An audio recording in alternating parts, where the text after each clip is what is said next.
जय हिंद साथियों, स्वागत है आप सभी का मेरे चैनल जी के पाठशाला पर। आज हम लोग बात करने वाले हैं बीपीएससी टीआरई 4.0 के बारे में। बच्चों के बहुत मैसेज आए, कॉल आए कि सर आप एक बैच लॉन्च कीजिए बीपीएससी टीआरई 4 के लिए। तो मैंने आज बैच को कल बताया था कि किस तरीके से हम लोग पढ़ने वाले हैं और उसके बाद मैं पूरा का पूरा आपको बिहार स्पेशल कवर कराने वाला हूं। आपको वीडियो देखने के बाद ऐसा लगेगा कि हाँ, अगर हम यहाँ से कवर करते हैं तो निश्चित रूप से हमारा सिलेक्शन होने वाला है। ये मैं विश्वास दिला सकता हूँ। अगर आप ये पहली क्लास देख लीजिए, आपको ना लगे कि कंटेंट में दम है तो आप ना वीडियो को पूरा देखिएगा, लेकिन जब आपको लगे कि कंटेंट में दम है तब आप क्या है, प्यारा प्यारा कमेंट आप करके बता सकते हैं। और निश्चित रूप से मुझे पूरा भरोसा है अपने कंटेंट पे कि आपको कंटेंट बहुत अच्छा लगने वाला है, क्योंकि ये 2 से 3 किताबों का संकलन है। काफ़ी मेहनत से ये कंटेंट बनाया गया है, आप लोगों के लिए पूरा का पूरा फ्री रहने वाला है। आज हम लोग बिहार स्पेशल में पहले टॉपिक को कवर करने वाले हैं, जनजातीय विद्रोह। और ये टॉपिक कवर करने के बाद आप ये विश्वास मानिए कि आपको कोई यूट्यूब पर दूसरा वीडियो देखने की ज़रूरत नहीं पड़ने वाली है। चलिए हम अपने वीडियो को देखते हैं और आप कंटेंट देखकर आपको मैं विश्वास दिलाता हूं बहुत अच्छा लगने वाला है। पूरा वीडियो ज़रूर देखिएगा, क्योंकि पूरे वीडियो देखने के बाद आपका कोई भी डाउट नहीं रहने वाला है। चलिए हम अपने जनजाति विद्रोह के टॉपिक को कवर करते हैं। चलिए अब हम लोग बिहार स्पेशल के बारे में बात कर लेते हैं। तो पहला टॉपिक जो हम लोग का टीआरई 4.0 में रहने वाला है उसका नाम है जनजाति विद्रोह। और आज लगभग ये मैं ख़त्म करने की कोशिश करूँगा। इसकी 2 क्लासें होंगी। आज ये पहली क्लास है, इसके बाद एक और क्लास आने वाली है। आप देखेंगे इतना बढ़िया डाटा कलेक्ट किया गया है कि अगर आपने इतना कंप्लीट कर लिया तो निश्चित रूप से आपका एक से दो क्वेश्चन क्लियर होने वाला है। चलिए हम देखने का प्रयास करते हैं। अगर जनजातीय विद्रोह की बात कर लें तो जनजातीय विद्रोह में अगर हम लोग जनजातीय विद्रोह की बात कर लेते हैं तो जनजातीय विद्रोह में आपको कौन कौन से विद्रोह देखने को मिलेंगे।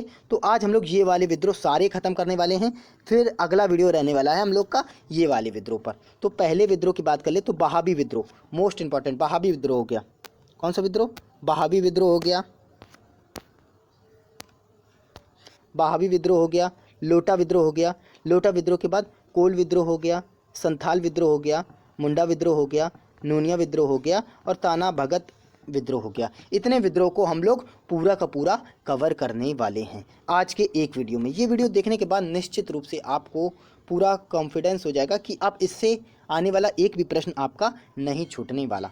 और बात करेंगे उसके बाद हम लोग बात करने वाले दूसरे वीडियो में नील आंदोलन, कुका आंदोलन, पागलपंथी आंदोलन, एका आंदोलन, मोपला आंदोलन, खरवार आंदोलन, भूदान आंदोलन और चेरो आंदोलन। ये सारे जब आप पूरे के पूरे कंप्लीट कर लेते हैं तो ये समझ लीजिए जनजाति आंदोलन से आपका पूरा टॉपिक कवर हो गया। ऐसे मैं बिहार स्पेशल को एक एक टॉपिक करके पूरा का पूरा आपको कवर कराने वाला हूँ। चलिए अब हम लोग पहला विद्रोह देख लेते हैं। पहला विद्रोह अब हम लोग देखने वाले हैं बहावी विद्रोह। बहावी विद्रोह की बात कर लें तो बहावी विद्रोह का जो सन है वो मोस्ट इम्पॉर्टेंट है। सन अगर बात कर लें सन 1828 से लेकर 1888 तक, 1828 से लेकर 1888 तक। प्रमुख नेता की बात कर लें तो सैयद अहमद बरेलवी, जो कहाँ के थे? रायबरेली के थे। कहाँ के थे? रायबरेली के। प्रमुख केंद्र अब टीआरई अगर 3 की बात कर लें 3.0 की तो कहाँ से पूछा गया कि बहावी आंदोलन का प्रमुख केंद्र क्या है? कौन सा है? पटना शहर। तो इसमें क्या है, सन याद रखने हैं, प्रमुख नेता याद रखने हैं और प्रमुख केंद्र याद रखना। इतना अगर आप याद रखते हैं तो निश्चित रूप से आप प्रश्न को सही करने वाले हैं। अगर प्रमुख अन्य नायक की बात कर लें तो ये विनायक अली, इनायत अली, शाह मोहम्मद हुसैन और फरहत हुसैन, ये चारों को भी आपको याद रखना है। अच्छा, इसका उद्देश्य क्या था? उद्देश्य के बारे में बात कर लें, यह एक मुस्लिम सुधार आंदोलन था। ये क्या था? एक मुस्लिम सुधार आंदोलन था। कारण क्या था? लंबी दाढ़ी, जो दाढ़ी रखते थे उस पर टैक्स लिया जाता था, तो इस वजह से ये आंदोलन चालू किया गया कि बढ़ी हुई दाढ़ी से टैक्स को मुक्त करने के लिए ये आंदोलन चालू किया गया। लंबी दाढ़ी रखने पर कर देने से उपदेश से चलाया गया, मतलब लंबी जो दाढ़ी रखते थे उसके कर देने के उपदेश से ये चलाया गया।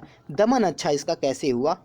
अम्बेला अभियान के तहत इसका दमन किया गया। तो बहावी विद्रोह में अगर आप इतना याद रखते हैं तो निश्चित रूप से आपका एक भी प्रश्न बाहर नहीं जाने वाला है। तो मैंने इसमें 2-3 बुकों का संकलन है और यहाँ से आपका एक भी क्वेश्चन बाहर नहीं जाने वाला। चलिए हम लोग आगे देख लेते हैं। अगला विद्रोह है हमारा लोटा विद्रोह। लोटा विद्रोह की बात कर लें तो सन की अगर बात कर लें सन 1856 सन आपको याद रखना है। उसके बाद स्थान की बात कर ले, स्थान है Muzaffarpur central jail. Muzaffarpur central jail में एक घटना घटित हुई जिसमें क्या हुआ, इसका सबसे बड़ा कारण था जो वहाँ के कैदी थे उनको पहले पीतल का लोटा दिया जाता था, उसकी जगह उनको कौन सा लोटा दिया गया, मिट्टी का लोटा, जिसकी वजह से उन लोगों ने नंगी हड़ताल कर दी, जिसकी वजह से उन्होंने क्या नंगी हड़ताल कर दी। उसके बाद कैदियों को मिट्टी के लोटे की जगह फिर से दोबारा पीतल का लोटा देने पड़ा। चलिए बात कर लेते हैं पीतल के लोटे के स्थान पर मिट्टी के लोटे दिए जाने के कारण इसका ये था पीतल के लोटे की जगह मिट्टी का लोटा दिया गया। और प्रभाव क्या पड़ा, मुजफ्फरपुर सेंट्रल जेल में कैदियों ने क्या की, इसके लिए नंगी हड़ताल की। चलिए बस इतना याद रखना है, इसमें ज़्यादा नहीं याद रखना है, आप लोग ज़्यादा नहीं पढ़ना, लेकिन टॉपिक बाय टॉपिक जो एकदम मेन है वो पॉइंट याद रखने हैं। तो मैं आपको वही बताने वाला हूँ। पहला वीडियो देखने के बाद आप बिना देखे वीडियो रह ही नहीं पाएंगे क्योंकि इतना बढ़िया कंटेंट दिया गया है। चलिए अगला विद्रोह देख लेते हैं हम लोग। अगला विद्रोह रहने वाला कोल विद्रोह, मोस्ट इंपॉर्टेंट कोल विद्रोह। अगर इसकी डेट की बात कर लेंगे तो ये 1831 से 1832 तक। स्थान की बात कर लेंगे, स्थान है छोटा नागपुर का क्षेत्र। स्थान क्या है इसका, छोटा नागपुर का क्षेत्र। और जितने भी आंदोलन हुए हैं वो लगभग पठारी वाले एरिया में हुए हैं, छोटा नागपुर के पास वाले एरिया में, क्योंकि वहाँ बहुत अधिक जनजाति निवास करती उस वजह से। और रांची सिंहभूमि हजारीबाग, स्थान क्या है, रांची सिंहभूमि हजारीबाग। तो बात कर लें अगर जनजाति भागीदारी, इसमें कौन कौन सी जनजातियों ने भाग लिया। देखिए ये कहीं नहीं आपको बुक में मिलेगा, 2-3 बुकों का संकलन है। जैसे हो जनजाति हो गया, उराव जनजाति हो गया, मुंडा जनजाति हो गया, भूमिज जनजाति हो गया, खरवार जनजाति हो गया, चेर जनजाति हो गया, प्रमुख जनजातियों ने इसमें भाग लिया। उसके बाद वास्तव में ये एक क्या था, मुंडा विद्रोह था, मोस्ट इंपॉर्टेंट। इसको क्या है, कोल विद्रोह को एक मुंडा विद्रोह के भी नाम से जाना जाता है। उसके बाद प्रमुख नेता की अगर बात कर लेंगे तो बुद्धो भगत हो गए, सिंह राय हो गए, बिंद राय हो गए और सरगा मुंडा। ये 4 आपको मोस्ट इंपॉर्टेंट है, ये 4 नाम आपको याद रखने, यहीं से आपको पेपर में देखने को मिलने वाला है। उसके बाद कारण की बात कर लें तो कारण वही है भूमि संबंधी विवाद। भूमि संबंधी क्या है, विवाद, भूमि संबंधी असंतोष, जमींदारी व्यवस्था और भूमि संबंधी असंतोष फैलना। चलिए और आगे देख लेते हैं। अगला विद्रोह रहने वाला संथाल विद्रोह, और ये इतना इम्पॉर्टेंट है, ये मान लीजिए बीपीएससी टीआरई 4.0 में आपको यहाँ से क्वेश्चन निश्चित रूप से देखने को मिलने वाला है। तो ये वाला विद्रोह आपको बहुत अच्छे से कवर करना, जितना मैं बता रहा हूँ अगर आपने उतना कवर कर लिया तो निश्चित रूप से आपका एक भी क्वेश्चन नहीं छूटने वाला इसमें। तो हम लोग सबसे पहले बात कर लेते हैं कि इसकी डेट क्या रही। डेट 1855 से लेकर 1856, डेट क्या है 1855 से लेकर 1856। लेकिन अगर इसकी पूरी डेट अगर बात कर लें, कभी कदार सीधे डेट पूछ लेता है, तो 30 जून 1855, 30 जून 1855। अगर स्थान की बात कर लें, स्थान भागलपुर से राजमहल की पहाड़ियों तक। भागलपुर से कहाँ तक फैला है, राजमहल की पहाड़ियों तक फैला है। प्रमुख नेता की बात कर लें तो सिद्धो कानो चांद भैरव, 4 भाई थे, 4 भाई हुआ करते थे जिन्होंने ये प्रमुख नेतृत्व किया इसका। सिद्धो कानो चांद भैरव, सिद्धो कानो क्या है, चांद भैरव। और इसमें दमनकर्ता की बात कर लेंगे तो कैप्टन अलेक्जेंडर और लेफ्टिनेंट थॉमस। तो इसमें क्या है, सबसे पहले पूछेगा कि इसकी डेट क्या थी, डेट के बाद स्थान पूछेगा, स्थान के बाद प्रमुख नेता पूछेगा और उसके बाद दमनकर्ता। फिर उसके बाद मेजर जनरल बारो की बात करें, ये भी दमनकर्ता में शामिल थे। मार्शल लॉ लगा दिया गया और इनामी राशि कितनी रखी गई, 10,000 इनामी राशि घोषित की गई। उसके बाद कारण क्या था, कारण वही जमींदारी व्यवस्था तथा साहूकारों द्वारा शोषण।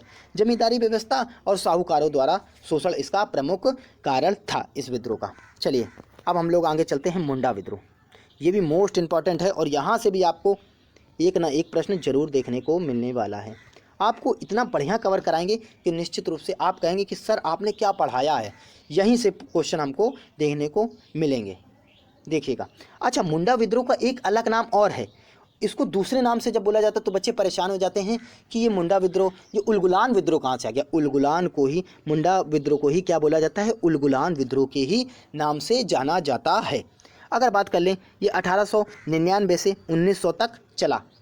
इस आंदोलन के 2 चरण थे। बच्चे बहुत ज़्यादा परेशान होते हैं कि सर मुंडा विद्रोह कब तक चला। इसके 2 चरण थे। पहला चरण था 1858 से 1895 तक, दूसरा चरण था 1895 से 1901 तक। तो बात कर लें, बिरसा मुंडा से पहले इस आंदोलन को सरदारी लड़ाई के नाम से जाना जाता था। तो ये मोस्ट इम्पॉर्टेंट लाइन है। ये पूछ लिया जाता है कि मुंडा विद्रोह को बिरसा मुंडा से पहले किस नाम से जाना जाता है, या सरदारी लड़ाई के नाम से किस विद्रोह को जाना जाता है। आप परेशान हो जाएंगे, आपको आंसर नहीं मिल पाएगा। तो यहाँ से मैंने सीधे सीधे ये लाइन उठा के धर दी है। आपकी बिहार बोर्ड की किताबों से मैंने एक एक लाइन उठा के धरी है। उसके बाद प्रमुख क्षेत्र की बात कर लें तो छोटा नागपुर का क्षेत्र झारखंड, तो झारखंड के पास ही सारे विद्रोह हुए। इसे मुंडा या उलगुलान विद्रोह भी कहा जाता है। इसे क्या है, मुंडा और उलगुलान विद्रोह भी कहा जाता है। जो मुंडा जनजाति थी, ये क्वेश्चन टीआरई फर्स्ट में पूछा गया था। ये क्वेश्चन टीआरई फर्स्ट में पूछा गया था कि जो मुंडा थे तो वो किसकी पूजा करते थे। मुंडा 2 पेड़ों की पूजा करते थे। ये मोस्ट इंपॉर्टेंट, ये आपकी बिहार बोर्ड की किताब में लिखा हुआ है। किसकी पूजा करते, 2 की। एक कदम का पेड़ और महुआ, कदम और महुआ के पेड़ की पूजा करते थे। अगर आपको ये नहीं पता है तो निश्चित रूप से आप गलत करने वाले हैं। अब आप क्या है, नहीं गलत करेंगे, एक भी क्वेश्चन नहीं गलत करने वाले हैं। चलिए और बात कर ले अगर आगे इसको, तो कृषि व्यवस्था की बात कर ले। इस विद्रोह की शुरुआत मुंडा जनजाति की पारंपरिक व्यवस्था खुदकारी की जमींदारी व्यवस्था में परिवर्तन के कारण हुआ। इनकी एक कृषि व्यवस्था थी जिससे क्या बोला जाता था, खुदकारी व्यवस्था। उसमें जब परिवर्तन किया गया, उसी के कारण मुंडाओं ने क्या है, विद्रोह किया। बिरसा मुंडा की अगर जन्म की बात कर ले 1875 में हुआ। डेट की बात कर ले तो 15 नवंबर 1875। और गांव का नाम पूछ ले जाता है। बिरसा मुंडा जो थे उनके गांव का नाम क्या था, उल्हातू गांव। क्या नाम था, उल्हातू गांव था। बिरसा मुंडा को धरती अब्बा या जगत पिता के नाम से जाना जाता था। बिरसा मुंडा को किस नाम से जाना जाता था, धरती अब्बा या जगत पिता के नाम से जाना जाता था। 3 मार्च सन 1900 को बिरसा मुंडा को चक्रधरपुर से गिरफ्तार किया गया। और इन्हें क्या है, गिरफ्तार करने के बाद 2 साल की जेल हुई और हजारीबाग जेल में रखा गया। और हजारीबाग जेल में इनकी हैजा से इनकी क्या हो गई, मृत्यु हो गई। 2 साल की इनको जेल की सज़ा सुनाई गई। उसके बाद बात कर लेंगे 9 जून सन 1900 में बिरसा मुंडा की कालरा या हैजा के कारण हजारीबाग जेल में मृत्यु हो गई। हजारीबाग जेल रांची के पास इनकी क्या हो, मृत्यु हो गई। अगला हम विद्रोह पढ़ने वाले हैं, नूनिया विद्रोह। अगला कौन सा विद्रोह है, नूनिया विद्रोह। नूनिया विद्रोह की बात कर लें तो 1770 से 1800 तक क्या है, नूनिया विद्रोह चला। अगर प्रमुख केंद्र की बात कर लें, प्रमुख केंद्र क्या था, हजारीबाग था, तिरहुत था, सारण था, पूर्णिया। हजारीबाग, तिरहुत, सारण और पूर्णिया। कितने, हजारीबाग, तिरहुत, सारण और पूर्णिया। ये मोस्ट इंपॉर्टेंट है, इसका प्रमुख केंद्र। डायरेक्ट आपको क्वेश्चन देखने को मिलने वाला है। अच्छा, इस प्रमुख उत्पादन क्या था, सोरा क्या था, सोरा बारूद बनाने के काम आता था। इसी वजह से ये विद्रोह किया गया।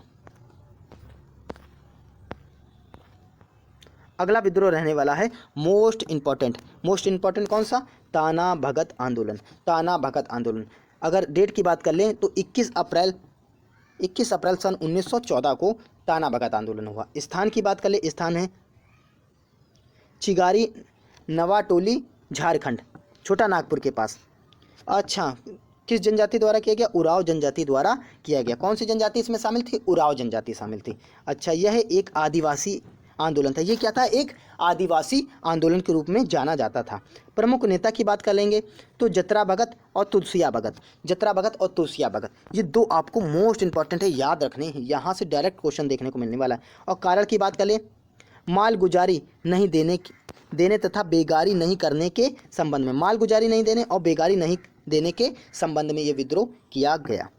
चलिए, अब आपका ये वीडियो पूरा का पूरा मैंने कवर करा दिया है बिहार स्पेशल का। आज हम लोग ने जनजातीय विद्रोह देखा है।